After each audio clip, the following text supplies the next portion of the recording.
참된 개혁. 저희가 개혁이라는 것은 리폼이죠. 원래의 형태로 돌아가는 것.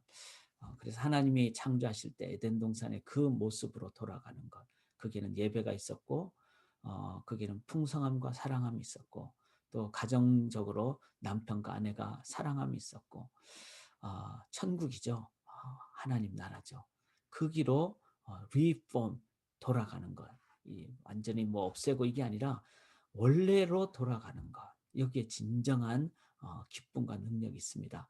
그것을 위해서 어제 저희가 함께 나눴을 때 이 아사 왕은 남쪽 유다의 세 번째 왕이었는데 그가 행한 개혁의 영역들이 이 14장에 나오죠. 이제 말씀을 세웠고 기도를 세웠습니다. 이거는 우리가 늘 함께하는 얘기죠.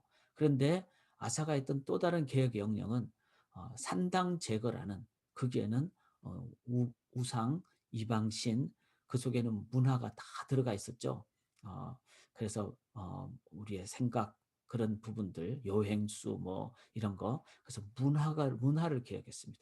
뿐만 아니라 전쟁을 위해서가 아니라 수비를 위해서 성읍을 재건하고 군사력을 준비를 했습니다. 이거를 뭐라 그러죠? 신앙인은 이 세상에서 직장생활 열심히 해야 됩니다. 또 이 세상의 문화를 잘 세우기 위해서 노력을 해야 됩니다. 또 세금도 잘 내야 됩니다. 이게 다 뭐죠? 공적 신앙이라고 합니다. Public faith. 공적 신앙의 영역 또한 정말 중요하다는 것. 우리가 교회가 너무 이 말씀과 기도는 반드시 맞지만 이거를 너무 공간적으로 교회 건물 안으로 주일이라는 그 날짜 한 날만 안으로 가두는 경향이 있습니다. 그러니까 능력이 없는 거죠. 그래서 이 영역이 말씀과 기도가 우리의 문화, 삶의 그다음에 모든 영역까지 함께하는. 그래서 이제 아사 왕의 개혁은 매우 중요한 그 영역, 그 개혁의 어떤 자세였습니다. 아사라는 왕의 이름 뜻은 치료하다, 치유하다 이런 뜻이에요. 그러니까 그가 이제 할아버지 르호보암이죠. 르호보암이 나라가 두 쪽이 나버렸잖아요. 북쪽, 남쪽으로. 그 다음에 아버지 아비야. 또 거기도 문제가 있었고. 이랬을 때 이스라엘 백성들, 유다 민족을 향한 그 아픔들을 아사 왕은 치유하는 그 치유가 개혁이죠. 원래로 돌아가게 하는 부분이니까. 그런데 이 치유의 영역도 중요하지만 이 치유를 위한 개혁을 위한 우리의 내면적인 자세 또한 중요합니다. 그래서 오늘 15장에는 아사왕이 가졌던 내적인 자세. 이거는 우리가 기도해야 될 기도 제목이고 우리가 이것을 놓고 이제 내가 말씀을 내 속에 딱 이렇게 붙잡아야 되는 영역입니다. 그래서 우리가 함께 나눈다면요. 2절 한번 보시면 15장 2절에 보시면은 그가 나가서 아사를 맞아 이제 하나님 명이 오뎃의 아들 아사랴에게 임하심에 그러니까 그 오뎃의 아들 아사랴는 선지자에 해당하는 사람이죠. 그런데 나가서 아사 왕을 맞이합니다. 왜 맞이하죠? 바로 그 전의 장면에 이 아까 제가 말씀드렸던 이 에디오피아 구스 왕 세라가 쳐들어왔을 때 100만 대군을 이게 갖고 왔잖아요. 근데 이 아사 왕이 가졌던 군사는 절반도 안 됐어요. 그러니까 쉽지는 않았죠. 그런데 하나님 전적으로 의지함으로써 이겼습니다. 완전히 이겼어요. 그래서 대승을 했죠. 큰 성공 이후에 우리는 보통 어떻죠? 마음이 어려워지죠. 그러니까 외적으로는 성공했지만 내면은 느슨해지고 영적으로는 이제는 무너지게 되는. 그런데 이때 하나님은 이 오뎃의 아들 아사랴를 아사에게 보내서 그렇게 얘기를 하죠. 여기 내 말을 들어라 2절에 보면 너희가 여호와와 함께하면 여호와께서 너희와 함께 하실지라. 너희가 만일 그를 찾으면 그가 너희와 만나게 되시려니와 너희가 만일 그를 버리면 그도 너희를 버리시리라. 늘 이 하나님께로 다시 하나님이 이기게 하셨고 내가 하나님께로 돌아가야 된다는 이 영적 점검을 전쟁의 대승 이후에 했다는 것.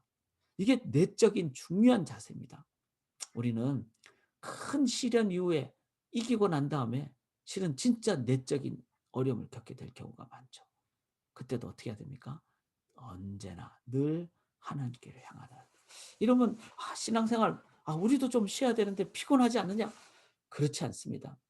하나님과 기쁨의 신앙의 관계를 가질 때는요. 우리의 이 항상 기쁩니다. 그러면 신앙인들은 뭐 좀 쉬는 것도 안 해야 되고, 예수님도 쉬셨어요. "여기 와서 잠깐 쉬어라." 이렇게 하셨죠. 예수님도 먹을 거 먹으셨어요. 예수님도 혼인 잔치집에 가셨어요. 그게 영적인 준비가 늘 돼 있는 상황에서 그런 영역을 가지셨다는 것. 그래서 사랑하는 여러분, 예수 믿는 사람들은 뭐 아무것도 안 하는 그냥 아주 그냥 그 소위 말해서 재미도 없는 사람들, 그렇지 않습니다. 여러분, 뭐 문화의 영역, 취미의 영역 얼마든지 가질 수 있습니다. 그런데 하나님의 기초 위에서 갖게 되는 이것을 할 때 우리들은 큰 어려움, 이긴 고난 이후에 우리는 이기게 됩니다. 그때도 더 이기게 됩니다. 그래서 이 팬데믹 기간은 저는 언젠가는 분명히 끝나리라고 믿습니다. 그런데 저는 그 이후가 더 걱정이 돼요. 왜냐하면 이때는 우리가 막 정말 우리가 9/11 때 얼마나 막 기도 많이 했어요. 근데 몇 달 지나서 다시 다 그냥 옛날로 돌아갔다고 합니다. 팬데믹 이후에 우리가 하나님 말씀, 하나님 찾으면은 우리도 하나님을 찾게 되고, 우리가 하나님 버리면 하나님 우리를 버린다는 이 말씀 기억하면서 오늘도 늘 그래서 매일 신앙 생활해야 하는 게 중요해요. 그래서 저는 이 매일 새아침 기도회를 우리가 함께 갖는 게 중요합니다. 매일. 자, 그다음에는요. 이 3 절에 보시면은 "이스라엘은 참신이 없고 가르치는 제사장도 없고 율법도 없은 지가 오래되었으나." 이렇게 나와요. 오래되었으나.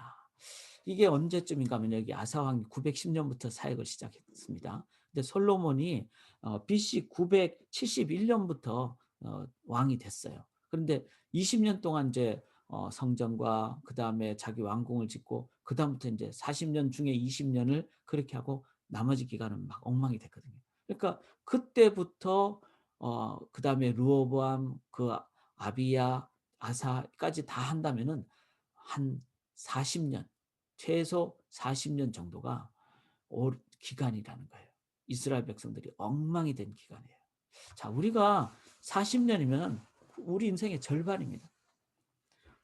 우리 인생 동안 어 어려움을 계속 겪었다. 그러면 우리가 낙담하거나 포기할 만하죠.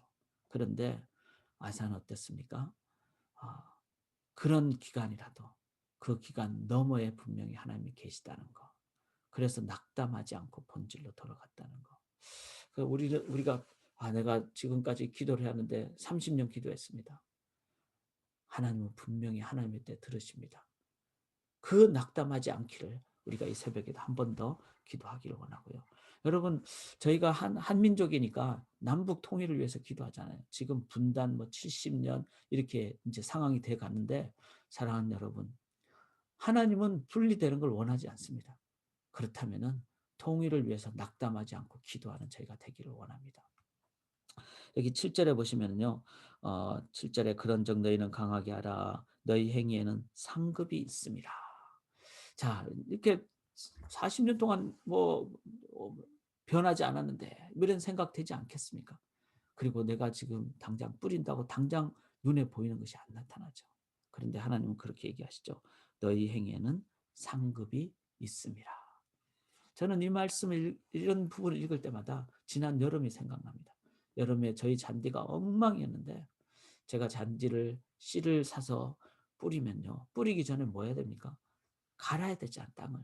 땀을 흘려서 갈고, 그다음에 거기에 씨를 심고, 그다음에 물을 주고, 그 위에 이제 흙을 덮고, 그렇게 딱 인다고 금방 나타나지 않죠. 그다음 날 아침에 또 물 주러 가면 또 안 나타나죠. 이거를 매일 아침 저녁으로 계속 제가 했습니다. 하면서 제가 깨달은 건요. 한 2주 정도 지나니까 진짜 싹이 조금 나와요. 근데 그것도 그거 보고 '이거밖에 안 나네.' 낙담할 필요가 없습니다. 그때도 계속 물을 주고 정성껏 정말, 그럴 때 또 몇 주 지나니까 정말 어린 새싹이 나오고, 그다음에 지금 겨울에는 추운 겨울이 됐는데 저희 그 황폐한 잔디밭이 푸른밭이 됐어요, 이 겨울에도. 저는 그때 여름 동안에 얼마나 목회를 많이 묵상했는지 모릅니다. 이 하나님은 뿌린 대로 거둔다는 이게 목회이기 때문에, 목양이기 때문에 당장 변화가 없어도 계속 기도하고 계속 격려하고 그렇게 말씀을 나누고 분명히 하나님은 뿌린 대로 거두게 해 주실 줄 믿습니다. 그게 바로 참된 개혁자가 가지는 내면 자세입니다. 자, 여기 8절을 보시면은 저희가 아사가 개혁 10년 동안에 1년부터 10년 동안에 이 산당을 제거했잖아요. 그런데 이긴 다음에 또 15년째까지 산당을 또 계속 제거합니다. 이 말은 뭐죠? 계속해서 반복해서 우리는 될 때까지 끝까지 이렇게 그다음에 예배를 세우고 그래서 한번 우리가 결단하면요. 끝까지 하는 것이 중요하더라고요. 그게 바로 하나님께서 우리를 보시고 그 노력을 하나님 절대로 헛수고로 만들지 않습니다. 그런데 여기 보시면은 어 재건을 다 했는데 여기 17절에 보면 산당은 이스라엘 중에서 제하지 아니하였으니 이렇게 나옵니다. 참 이거는 아쉬운 부분. 이 말은 뭔가 하면은 40년 동안 아사가 재위하는 동안에 이제 유대 땅부터 다 했지만 어느 지역까지는 못했다는 걸 의미합니다. 물론 북쪽 이스라엘도 못했겠죠. 그러니까 그런 면에서는 대를 이어서 좀 제거하는 것도 필요하고 내가 이제 명을 다하면은 그래서 우리가 2세, 3세를 키워야 되고 최선을 다해서 끝까지. 그래서 여러분의 사역의 끝은 언제죠? 내가 주님 앞에 서는 그날입니다. 내가 목숨을 다하는 그날. 저는 죽는 순간까지도 그것이 자녀들에게 우리 후손들에게 사역의 한 기간이 되기를 기도하고 있습니다. 그다음에 여기 보시면은 9절에 보면은요. 이제 이미 남북으로 나눠진 상황인데 9절에 유다와 베냐민 무리를 모으고 그거는 이해가 되죠. 근데 에브라임과 므낫세와 시몬 가운데서 이 사람들이 내려왔다 그랬어요. 이 말은 뭐죠? 북쪽 이스라엘의 사람들 중에서 남쪽 아사왕을 보니까 진짜 신앙으로 하더라. 그럼 우리가 다른 나라라도 우리가 몰래 내려가야지. 그래서 이렇게 내려왔다는 거예요. 근데 그거를 아사왕은 다 받아주고 그렇게 함께합니다. 이건 뭐죠? 지연 인맥에 따라서 나누고 이게 아니라 신앙 중심을 했다는 거예요. 심지어는요. 16절을 보면은 아사 왕의 어머니 마아가가 아세라의 가증한 목상을 만들었다는데 실은 그 앞에 본문을 보면은 어머니가 아니라 이 자기 할아버지의 부인 르호보암 왕의 부인 마아가예요. 그러니까 할머니죠, 할머니. 그러니까 이제 여기 히브리적인 표현은 할머니를 어머니라고 표현하기도 하고 할아버지를 아버지라고 표현하기도 하거든요. 그러니까 이제 실질적으로는 할머니입니다. 자기 할마마마께서 얼마나 강력하겠어요. 어머니도 아니고 할마마마께서. 그것도 르호보암 왕인데. 그런데 아무리 할머니라 할지라도 우상을 만든 그 상황이라면은 그거를 다 빼앗아 가지고 분질러서 불태워서 가루를 만들어 버리는 이런 자세. 이런 자세가 바로 아사 왕은 신앙 중심의 인맥이 아니라 그래서 저는 목회하면서 뭐 정말 극단적으로 표현하면 사람을 안 믿습니다. 목회하면서 사람을 의지하고 싶을 때가 얼마나 많겠어요. 그런데 제가 한 30년 거의 40년 가까이 목회했잖아요. 제가 20 몇 세부터 목회를 했으니까. 그러면서 깨달은 여러 가지 지혜 중에 하나는 어떤 사람이라도 사람이 아무리 사람 좋고 뭐 배경이 좋고 이래도 사람은 사람입니다. 그 사람 속에 역사하시는 하나님 바라보고 나가야지 되지. 그래서 신앙 중심의 관계가 교회 안에 있을 때 교회는요. 이 파당이 안 생기고 하나님 앞에서 회개할 거 회개하고 모일 거 모이게 되고 이렇게 됩니다. 그래서 선입견이나 편견이 아니라 신앙으로만 관계를 맺는. 자, 아사가 어떻게 했죠? 늘 했습니다. 오랜 기간에 낙담하지 않았어요. 뿌린 대로 거둔다는 걸 분명히 믿었습니다. 그러니까 당장 안 나타나도 계속 뿌리죠. 그리고 끝까지 완전해질 때까지. 그다음에 인맥 중심이 아니라 신앙 중심으로. 그가 행한 것은 13절에 보면은 안 믿으면 남녀를 마련하고 죽인다 이랬어요. 이거 뭐 실제로 죽인다는 의미를 넘어서 그만큼 신앙은 우리의 삶에 이 옵션이 아니라는 거예요. 옵션. 강력한. 지금 이 시대는 사람들을 많이 좀 그 고려하잖아요. 배려하잖아요. 물론 필요합니다. 필요한데 제 목회에서 사람을 배려하고 고려하는 건 해야 되지만 이 사람이 하나님을 믿을 때까지. 이거는 타협의 그 영역이 아니라 이거는 끝까지 해야 된다는 겁니다. 이게 강력한 신앙생활의 기준과 목표. 그래서 우리가 자녀를 향해서 이런 것을 우리가 가져야 됩니다.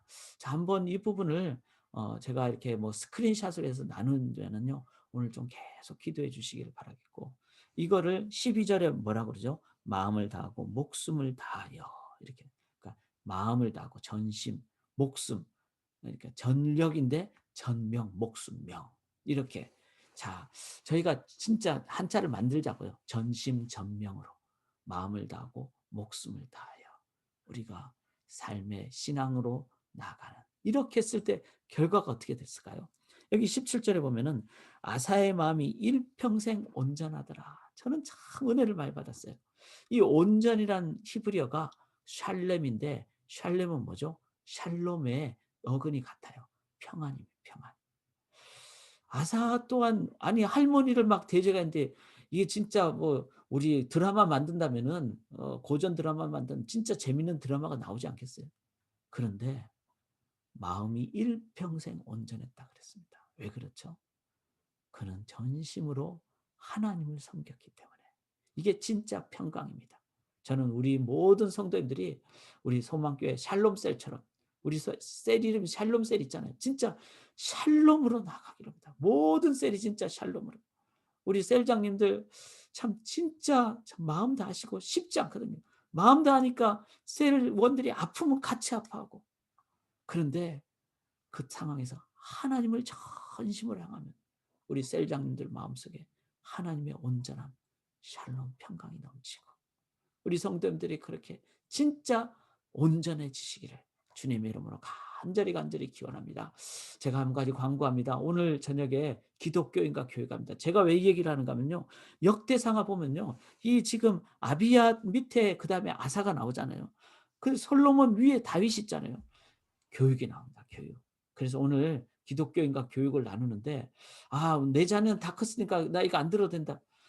부모는 끝까지 자기가 죽을 때까지 스스로 교육받아야 돼요. 그거를, 자녀는 끝까지 자녀예요.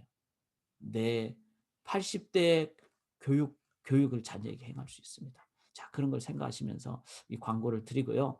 우리 이 찬양대로 거두게 됩니다. 기쁨으로 단을 거둡니다. 아사처럼 평생을 하나님 의지함으로 샬롬이 넘치시는 기쁨의 삶을 살기를 기원합니다. 거두리로다 기쁨으로 단을 거두리로다